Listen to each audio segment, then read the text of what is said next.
Hello everybody and welcome back to a brand new video on the channel. Now today I will be reviewing Gorilla Tag in 2024 since this game has been out for a while now and I've made my own fair share of videos on the game. If you don't know what Gorilla Tag is a VR game where you play as a monkey and you can run, climb, and jump and even do more in 6 different levels. We will get into the levels later, but instead of using a joystick to move around, you have to use your arms as your legs. So this is a really good workout for both you and your arms, and with that said, let's get right into it, shall we? So, first of all, we have to talk about the community. The community is sometimes toxic, but usually kind. There's a lot of people using soundboards and playing music or sounds through them. There are also trolls out there. I've done it myself. It's kind of funny, but if you have to experience it, maybe you won't like it. And if you don't like it, then just leave the lobby whenever you end up with those people and vice versa. The lobbies are usually filled with what sounds like 7 to 12-year-old kids, but there are also people who are older who play the game. Now, older people who play the game, as in above 12 years old, there aren't really a lot of older people, as in above 12, who play the game, at least as far as I know. So, if you're fine with that, then you're good to play the game. So, there are 6 maps in Gorilla Tag, and starting off strong with Forest.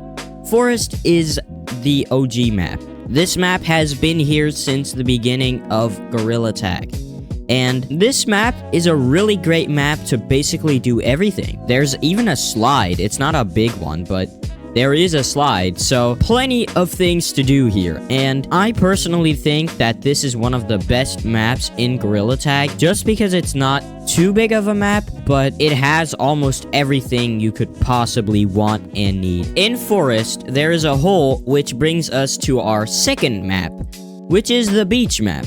If you go through this cave and just follow the path, climb up a rope, and walk outside, you will see a beautiful beach map. There's a lot of things you can do here, just like in Forest. You can swim here, you can play some ball in the water, you can slide on a rope. It's really cool. There's a lot of things you can do here. You can throw water balloons at each other. So this is also another great map to hang out with your friends and just have some fun. Desert has been almost completely redone. The map itself stayed the same, but they added some ropes, they added a bridge, they added some other structures. So I don't really know what to think of it. I both like and dislike the additions, but I don't really think they're bad. Going down to caves, this map has been completely redone. This map used to be way different around 5 months ago. The new one has some tiles, which you can play some music on if you're good enough at it, and you can do some parkouring, and if you play this with your friends, you can actually stand around a corner and jump scare them. There's also this bat that you can grab. I don't know if you can take him outside of caves, but you can grab him and walk around with him in the caves. So that's pretty cool. Now, going to the store, before we get there, we actually have a choice. Do we go to the left or to the right? Well, if you go to the left, you go to the store, and if you go to the right, you will go to a different map, and we'll get to that later. So if we go to the left, we have the shop. Now, this shop has been the same since I can remember. I started playing in the beginning of 2023, so it's been the same for over a year now, and I don't find that a bad thing, if I'm being honest. I like the map as it is right now, and I don't know if I really want it to change. If you find some cosmetics that you like, just try them out in the mirror because you can't try them out anywhere else. And if you like it, then purchase them. Usually, I just take a quick little sneak peek at it because I never have enough shiny rocks, but I do find it cool to see what they added in the new updates. So, going behind this little cabin thing, in the wall there is a door. Now, if you click the button, it'll open the door, and this will bring you down to the basement. The basement updates with every single update. And what I mean by that is, if it's a monster-themed update, the basement will also update to a monster-themed map. Now, if you go into this little pipe over here, what happens is you get incredibly tiny, and the world around you outside of this little sphere gets really big. And that's basically everything in basement. Exiting basement and following this path, going through the hole in the wall and walking outside, you will find yourself in a ice-themed map. Now, this map will always be the same, and there are 3 slides here. The one on the right, which I'm going down right now, and you have 2 choices. You either go to the left or the right. I chose to go to the right. Now, going up, which can be really tiring for your arms if you have to do that multiple times, we can go down another slide. Now, this slide is a tad bit more difficult since there are 3 little ramps, but if you manage to avoid them, you can go really fast. And if you go fast enough, you can end up on this platform, which is next to the end of the slide. I sadly was not going fast enough, but who knows, maybe you do go fast enough. Now, after going up to this slide, if you go down the slide, then you actually have 2 choices. You have to decide fast though, because you won't see it coming, but there's a choice to either go down or up. If you go up, you will end up next to that platform which I just showed you.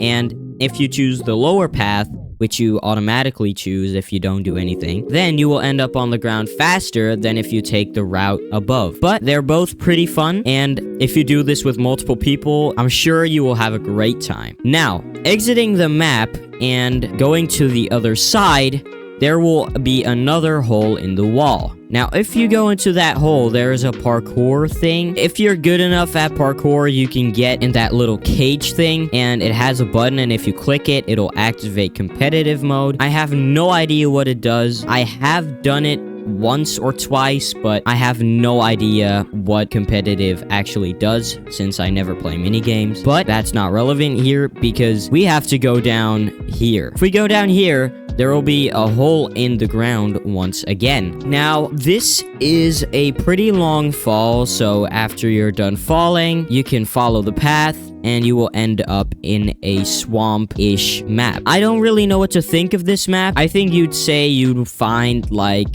a cave-themed map, but that's just me. Maybe you guys do like this idea. I just personally don't. Going back to that place where I said you can either go to the left, which will bring you to the store, or to the right, which will bring you to another map. If you go to the right and then go up, you will get to this beautiful sky-ish map.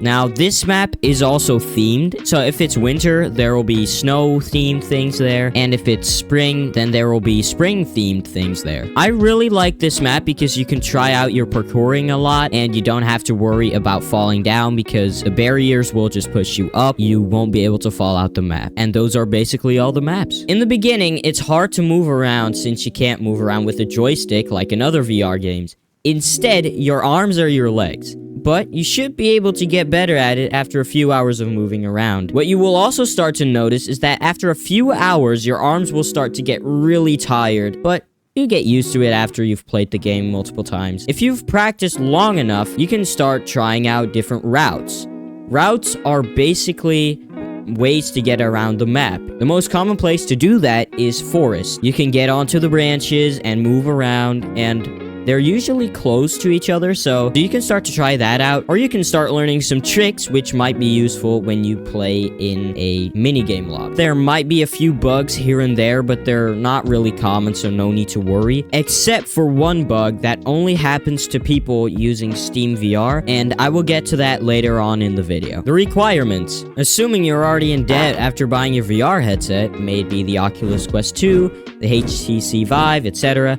you will still have to spend 20 bucks on the game. You do get 5,000 shiny rocks for free after purchasing the game. If you don't know what shiny rocks are, they're a currency used in Gorilla Tag that you can use to buy cosmetics. You get 100 shiny rocks if you log in every day and go into a lobby, which means it would take you around 50 days to get 5,000 shiny rocks. On top of that, you also get a standard of 2,000 shiny rocks, so you basically get 7,000 shiny rocks for free after purchasing the game. Now, let's talk about the downside to playing on Steam VR. The downside is the fact that when you try to purchase a bundle, ranging from 15 to 30 bucks, it won't let you actually buy the bundle. But on Oculus, it does let you buy it. For some reason, this still has not been fixed, and it gives this weird message on screen saying purchasing through Steam or processing purchase or whatever. And there should be a window that pops up because it used to work like half a year ago. But then suddenly it stopped working, and people on Steam weren't able to actually buy the bundles. So if you're not thinking about buying one of those packs, then there's no need to worry. My personal opinion on Gorilla Tag: I think that it's a great game, especially if you play it with friends or if you're trying to make friends. Me personally, I think that the price is too high. I think it should be around 10 to 15 bucks. 20 is just too much considering the game used to be a free game and you already need to buy a VR headset and maybe even a PC for it to work, which is also really expensive. It's a great game if you also want to give yourself a little workout, and may it be your arms, may it be burning calories. If you play this for a few hours, I'm sure you will burn more than enough calories. Sub to Jazz on air because he is the best.